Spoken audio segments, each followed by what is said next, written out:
Job के साथ business कैसे करें उसके बारे में सोचा, जॉब छोड़ के भी कैसे बिज़नेस शुरू करें उसके बारे में सोचा, काफ़ी एनालिसिस किया। तो वो एनालिसिस मैं आपके साथ शेयर करने वाला हूँ। और मैं ये बात कर रहा हूँ उस बंदे की जो बंदा ज़ीरो से शुरुआत करना चाहता है। अगर आपके पेरेंट्स आपको इस सिचुएशन में हेल्प कर रहे हैं फाइनेंशियली या फिर अदर किसी वे में, तो ये आपका प्लस पॉइंट होगा। तो आपके उतने रिस्क लेने के चांसेस बढ़ जाएंगे। हेलो एवरीवन, अगर आप जॉब कर रहे हो और फ्यूचर में कुछ ना कुछ बिजनेस करने का प्लानिंग कर रहे हो, पर क्या करें, कब करें, क्यों करें, कैसे करें, वो समझ नहीं आ रहा, रिस्क का फियर आपको सता रहा है, तो ये वीडियो आपके लिए है। क्योंकि कुछ समय पहले मैं भी इसी सिचुएशन में था और मैंने कई सारे आइडियाज़ ढूंढे। जॉब के साथ बिज़नेस कैसे करें उसके बारे में सोचा, जॉब छोड़ के भी कैसे बिज़नेस शुरू करें उसके बारे में सोचा, काफ़ी एनालिसिस किया। तो वो एनालिसिस मैं आपके साथ शेयर करने वाला हूँ। उस एनालिसिस से मुझे तो काफ़ी लर्निंग मिली और होपफुली आपको भी लाइफ में बहुत यूज़फुल होगा। तो ये वीडियो पूरा देखिएगा, क्योंकि हो सकता है कि आपका इस प्रॉब्लम का सॉल्यूशन इस वीडियो में ही मिल जाए। तो सबसे पहले मैं अपना बैकग्राउंड आपको बता देता हूँ। अगर आप सेम सिचुएशन में होगे तो ज़्यादा रिलेट कर पाओगे कि मैं एक मिडिल क्लास बैकग्राउंड से आता हूँ और मैंने मास्टरी कॉमर्स में की है और मैं अकाउंटेंट की जॉब कर रहा हूँ 10 साल से, अभी भी कंटिन्यू ही है। तो आप कॉमर्स में ही नहीं, साइंस में, आर्ट्स में या फिर कॉमर्स में, किसी भी फील्ड में हो, अगर आप एवरेज पर्सन हो, जो कि मैं स्टडी में एवरेज पर्सन था, अगर आप एवरेज पर्सन हो तो आपकी सैलरी रेंज 10, 20, 30 तक होती है शुरुआत के 5-10 साल में। तो मेरी भी सैलरी रेंज उतनी ही थी। इस सैलरी में हमको लाइफ स्टाइल जीना होता है और हमें फ्यूचर का प्लानिंग करना होता है। अब बात आती है मुद्दे की। अगर आपको बिजनेस करना है तो आपको कैपिटल चाहिए ही होगा और आपको रिस्क लेना ही होगा। तो शुरुआत में मैंने एनालिसिस किया कि कौन से टाइप का बिजनेस मेरे को सूट करता है या फिर हमारी जो सिचुएशन है उसको सूट करता है, क्योंकि हमारा एज ए मेन गोल यही रहता है कि मिनिमम रिस्क से हम मैक्सिमम आउटपुट कैसे निकाल पाए। और जो भी लोग मेरे जैसे बैकग्राउंड से आते हैं, उसकी हम इनकम की बात करें तो उन लोगों ने 5 से 10 साल तक जॉब की होती है, 2 से 3 लाख के एनुअल पैकेज में। और उस लोगों ने 10 साल भी जॉब कर ली तो उसकी इनकम होगी 25 से 30 लाख के बीच में। इसमें उसका सब खर्चा वर्चा हटा के भी देखेंगे तो उसकी सेविंग्स अगर मैक्सिमम माने 50% भी ले तो उसकी सेविंग्स होगी 10 से 15 लाख के बीच में। अब इस 10 से 15 लाख की सेविंग्स में आपको क्या-क्या प्लान करने का है? एक तो आपकी शादी प्लान करने की है और आपका घर प्लान करने का है, और अगर आपके शौक हो तो भी इसी में कवर हो जाने चाहिए। अगर मान लो कि आप कार भी लेने वाले हो तो भी 5 से 6 लाख की वो मिनिमम आते ही है। अच्छी लेने जाओ तो 10 लाख की आती है, तो वहीं पे आपके 10 लाख की सेविंग्स चली गई। और साइड में अगर आपके शौक हो तो उसका तो खर्चा आपने गिना भी नहीं इसमें। और अगर आपने घर लेने का प्लान किया तो वो भी मिनिमम 25 लाख का तो आता ही है।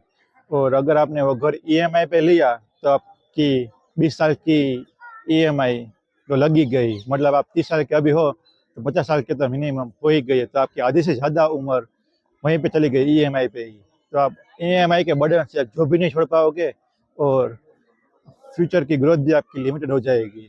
तो अब इस सिचुएशन में हमको बेटर आउटपुट कैसे निकालें, हम फाइनेंशियली फ्री कैसे हुए, तो उसी सिचुएशन को आज हम डिस्कवर करने वाले हैं।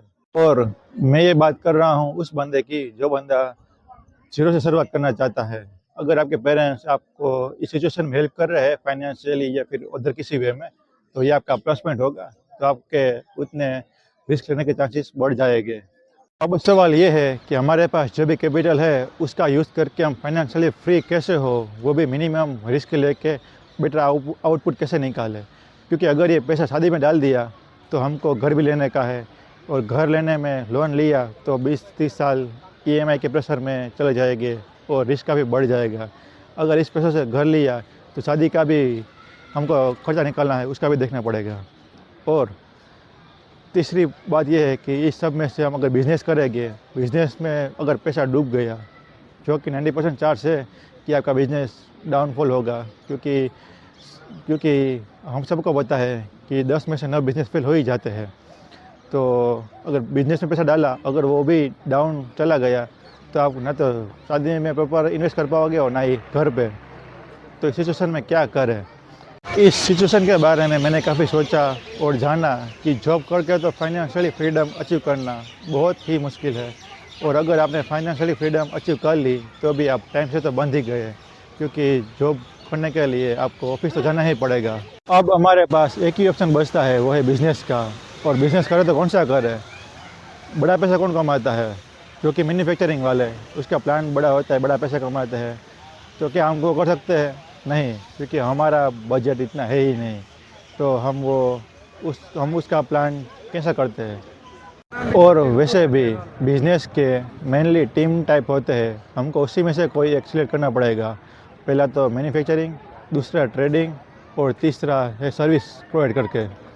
तो मैन्युफैक्चरिंग तो हम नहीं कर सकते क्योंकि उसमें फ़िक्स कॉस्ट ज़्यादा है और सेटअप भी वर्क पूरा करना पड़ता है। टाइमिंग की और इन्वेस्टमेंट भी काफ़ी नीड होती है और कॉम्प्लेक्स बिजनेस भी है ज़्यादा। तो स्टार्टिंग लेवल पे वो हमारे लिए डिफ़िकल्ट होगा, क्योंकि उसमें सेल्स से लेकर प्रोडक्ट से लेकर टेक्निकल सभी की आपको नॉलेज थोड़ी होनी चाहिए।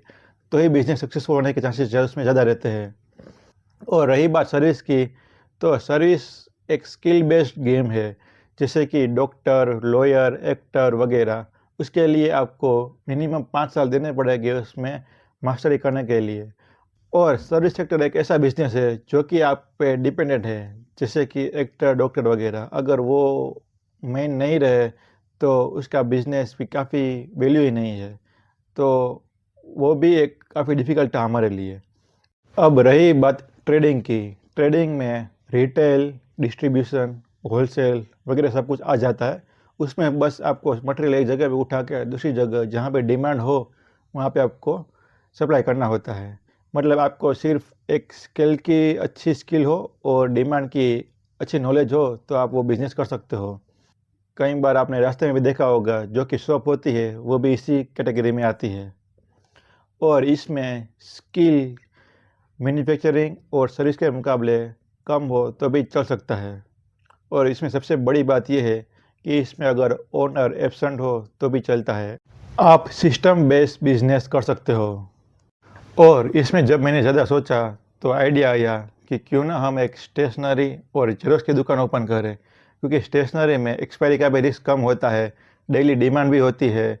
और अगर लोकेशन अच्छा रहा तो हमारा जेरोक्स का भी बिजनेस आगे बढ़ पाएगा। और इसमें सबसे मेन बात यह है कि इसमें ज़्यादा स्किल की रिक्वायरमेंट नहीं है। एक नॉर्मल सा बंदा भी आपकी दुकान चला सकता है अगर डिमांड सही रही तो। और एक रिटेल शॉप ओपन करना काफ़ी इजी है। अगर आप अपने आसपास के एरिया में देखोगे तो हर रोज़ कहीं दुकान ओपन होती है और हर गली नुक्कड़ में 10 दुकान होती है और वो चलती है। तो इजी बिजनेस है, रेगुलर इनकम है और आप कम इन्वेस्टमेंट से भी शुरू कर सकते हो। तो ये मेरे दिमाग में क्लिक हुआ और मैंने उसको ओपन करने का सोचा। हालांकि ये एक क्विक रिच स्कीम तो नहीं है, आप एक दुकान चला के अमीर तो नहीं बन सकते, पर आप एक बिजनेस का नॉलेज तो ज़रूर ले सकते हो, जो कि फ्यूचर में आप जब भी स्केल करोगे तब इस सब का नॉलेज आपको बहुत काम आएगा। तो चलो, हम यहाँ तक तो पहुँच गए कि हमें कौन सा बिजनेस करना है और कितने लेवल का बिजनेस करना है, क्योंकि ये क्लियर करना भी काफ़ी बड़ी बात होती है। और अब टाइम है ग्राउंड में उतरने का, रियलिटी चेक करने का। तो चलिए आप कैलकुलेट करते हैं रिस्क को, क्योंकि कोई भी बिजनेस में सबसे बड़ा प्रॉब्लम बिजनेस आइडिया नहीं होता, सबसे बड़ा प्रॉब्लम होता है फियर। और ये फियर रिस्क से ही आता है, क्या हम रिस्क हैंडल कर पाएंगे या नहीं। अगर बिजनेस नहीं चला तो, क्या हम इन्वेस्टमेंट रिकवर नहीं कर पाए तो, हमारा पैसा डूब गया तो, इन सभी क्वेश्चन के आंसर आपको अब दूंगा तो ये वीडियो काफ़ी लंबा हो जाएगा। इसीलिए हम पार्ट 2 बहुत ही जल्दी लॉन्च करने वाले हैं। तो दूसरा वीडियो देखना मत भूलिएगा। मिलते हैं अगले वीडियो पे। Peace out.